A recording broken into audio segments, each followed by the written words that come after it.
Praise the Lord. ஒரு காட்டில் மிக பெரிய மரம் ஒன்று இருந்தது. அதன் கனி சுவையாகவும் இனிப்பாகவும் இருந்ததால் விலங்குகளும் பறவைகளும் அவற்றை புசித்து அந்த மரத்தின் நிழலில் தங்கின. ஒரு நாள் பெரிய புயல் வீசவே மரம் வேரோடு சாய்ந்தது.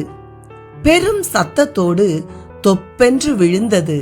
அது கடவுள் ஏன் இதை அனுமதித்தார்? எல்லாருக்கும் நான் சேவை செய்யவில்லையா என்று புலம்பியது.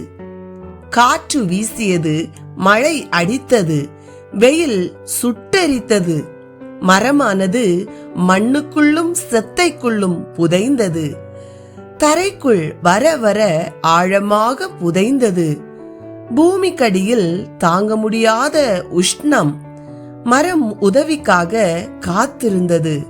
ஆனால் யாரும் அதை தூக்க முன்வரவில்லை. கடவுள் என்னை மறந்துவிட்டார் என்று அழுதது அந்த மரம். பல்லாண்டுகள் உருண்டோடின. மரம் நம்பிக்கையை இழந்தது. ஒரு நாள் மேலே யாரோ உட்கார்ந்து மரத்தை கொத்துவது போன்ற சத்தம் கேட்டது. சில நாட்களில் ஒரு குழு மரம் வரை தோண்டிவிட்டு சத்தமாக கூவினார். ஆஹா, இங்கே பார், சிறந்த கரித்துண்டுகள். கரியை தோண்டி எடுத்தனர். யாரோ ஒருவர் மரத்தில் மிகவும் கடினமான பகுதி ஒன்றை எடுத்து வைத்துவிட்டு கத்தினார். அட, இங்கே பாருங்கள், கல்லை போல கடினமாக இருக்கிறது, விலையேற பெற்ற கல்லாக தோன்றுகிறது எனக்கு என்று கூறினார். அதை நகைக்கடைக்கு எடுத்து சென்ற போது அது வைரம்தான் என்பது நிரூபணமானது. ஆனால் அதிலிருந்து வெளிவந்தது வைரம். இந்த விசேஷித்த பெரிய வைரத்தை குறித்து அரசர் கேள்விப்பட்டார். உடனே அங்கு ஆள் அனுப்பி விலை கொடுத்து அந்த வைரத்தை வாங்கினார். வைரம் அவரது மகுடத்தில் பதிக்கப்பட்டது.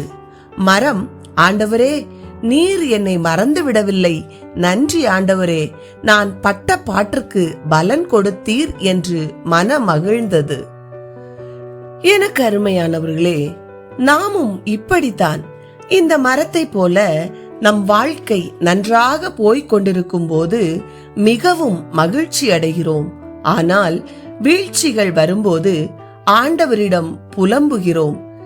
எப்படி அந்த மரம் உயிரோடு இருக்கும் போதும் அது மாண்ட போதும் அநேகருக்கு பிரயோஜனமாயிருந்ததோ அதுபோல நம் வாழ்க்கையிலும் எல்லா சூழ்நிலையிலும் நாம் மற்றவருக்கு நன்மை செய்கிறவர்களாய் காணப்படுவோம். கர்த்தர் தாமே நம்மை ஆசீர்வதிப்பாராக. ஆமென்.